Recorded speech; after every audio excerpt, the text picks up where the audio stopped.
when we read the last and final revelation of the glorious Quran, when I say this life is a test for the hereafter, what are the guidelines of this test?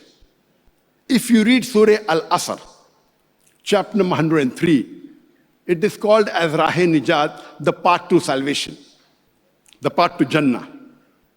It says in Surah Al-Asr, chapter number 103, verse number 1 to 3, Wal Asr. By the token of time, Allah is taking the oath of time. Innal insana lafi khusr.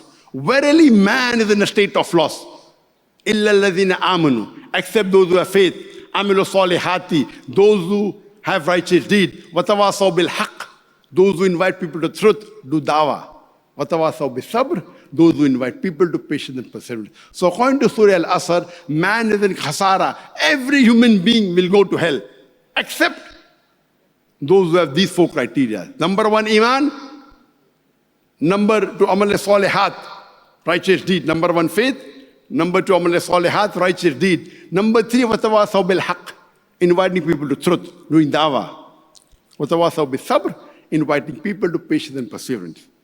If any one of these four criteria is missing, you shall not enter Jannah. You may be a very good Muslim. You may be praying 5 times a day. You may be fasting in the month of Ramadan. You may have gone for Hajj. You may have the mark on your forehead. But if you don't do dawah, according to Surah Al-Asr, you shall not enter Jannah. If Allah wants to forgive you and put you in Jannah, that's Allah's prerogative. But under normal circumstances, all four are equally important. Not only dawah, iman, righteous deed, watawasaw bil haqq, inviting people to truth, and inviting people to patience and perseverance. All four are equally important. According to Imam Shafi, may Allah have mercy on him, he said that if Surah Al-Asr alone was revealed for humanity, it would have been sufficient for guidance. Imagine, the great Imam, if Surah Al-Asr was revealed alone, not the full Quran, only Surah Al-Asr, 3 verses. It is the second shortest surah in the Quran. If this was revealed alone, it would have been sufficient for hidayah, for guidance for humanity. There was a person, a Jewish beggar, at the time of Hafiz ibn Hajar Asqalani. And we know from the books of history that Hafiz ibn Hajar Asqalani, he was a judge and he was quite affluent and rich. So this poor Jewish man goes and asks him that, I heard that your prophet said that this dunya, this world, for the believers is a prison and for the unbelievers it is paradise. How can you justify, I'm a beggar, my clothes are torn, you are such a rich man, you are a Muslim, I'm a non-Muslim. How can this world be a paradise for me and a prison for you?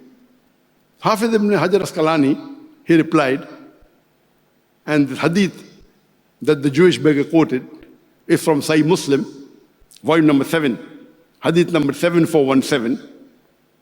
And Hafiz ibn Hajar Asqalani, may Allah have mercy on him, he said that the Muslim knows that in the next life he's going to get Jannah. And if he knows what Jannah is, in this world, even if you're the richest man, this life is like prison compared to the next life. Even if you're the richest man, even if you're the king, if you know what is awaiting you for Jannah, this world is nothing, not even 0.0001% compared to Akhirah. That's the reason those who truly know Islam, what they want to go to Jannah fast. They're not afraid of death. They aren't afraid of death. Why? If a human being is on the straight path of Sirat al-Mustaqim, of Surah Al-Asr, if he dies, he goes to Jannah. So who would not like to hasten to die? You cannot kill yourself. It's haram. Suicide is haram. But of course, in the way of Allah, if you're on the haqq, you're not afraid. You aren't afraid of anyone if you're on the haqq. A true Muslim, if he's on the haqq, he's not afraid of death. Because if he dies, he goes to paradise. Even if he's the richest man in the world, even if he's 10 times richer than Bill Gates, Elon Musk, and Jeff Bezos, all, nothing.